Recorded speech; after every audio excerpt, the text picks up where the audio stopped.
ma'am कोई Roman number 1 लोइगरे मतुंग सिदा Roman number 2 को एक्सरसाइज 2.2 की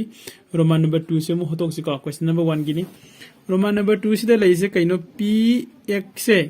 इक्वल टू मान p से कइनो 3x square minus x minus 1 का अदुगा dx ना इक्वल टू क्या dx ना इक्वल टू minus x है का सिसे माने सिदा मान पुथोय जे कइनो ngasa koi 1 दसु हट करे का जे क्वेश्चन एंड सिदा मान px ना p dx ना px ना डिवाइड तोरो हारे अदुगा क्वेश्चन ने रिमाइंडर पुथोक तो बुको अदि मतुंग द वेरीफाइड मु तो हाइबने डिवीजन एल्गोरिथम दो जुम्मे है ना का दि कोई येंगसी कोई डिवीजन एल्गोरिथम दि कइनो ngasa gi इक्वल्स पनो gi डिवीजन लेमा gi म लैदना कोई ओसे dividend equal to divisor into q plus remainder है बेतो सी से सुम्मी है वैसे अमुक वेरीफाइड तौरम है हमने लास्ट का अदो कोई तौथोक सी कैसोम लूबा कनो नते का हम बदा कोई सी जन थो सी सॉल्यूशन का सॉल्यूशन से दई -x ने सुम्मी का -x ना कनादा जेंगा दोबा का 3x स्क्वायर -x -1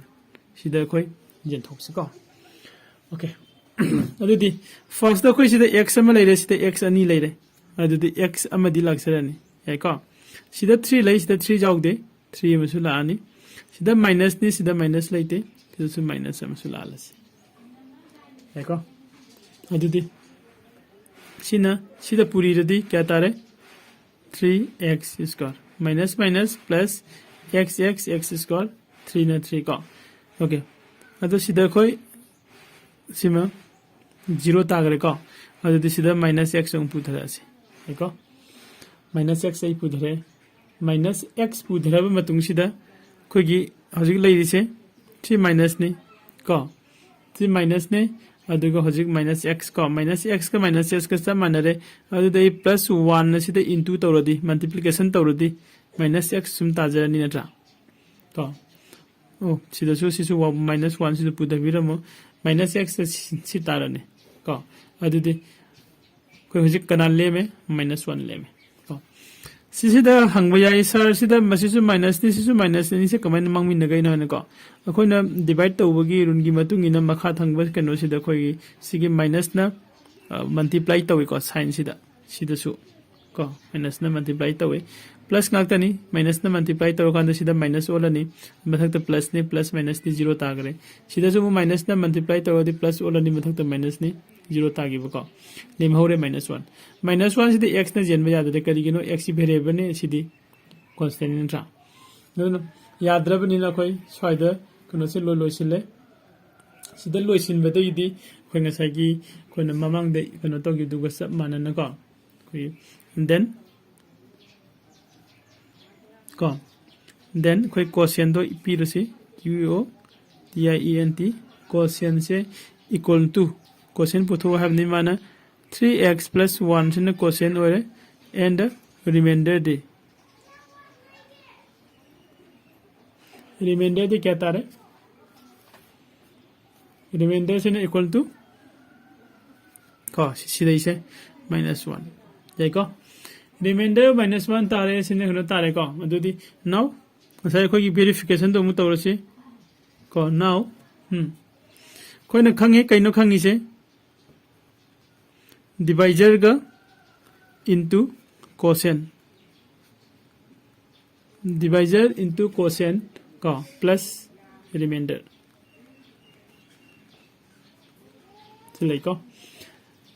सिसे अदुदी सिकना का मानरे का सिकनागा मानरे का डिवाइजर दी कनानो को सिदा डिवाइजर दी -x ने का -x कोसेंट दी कनानो कोसेंट दी -3x plus 1 का रिमाइंडर दी कना रिमाइंडर दी सिगी का सिगी प्लस आ रहा है बनी रिमाइंडर दी कनानो को प्लस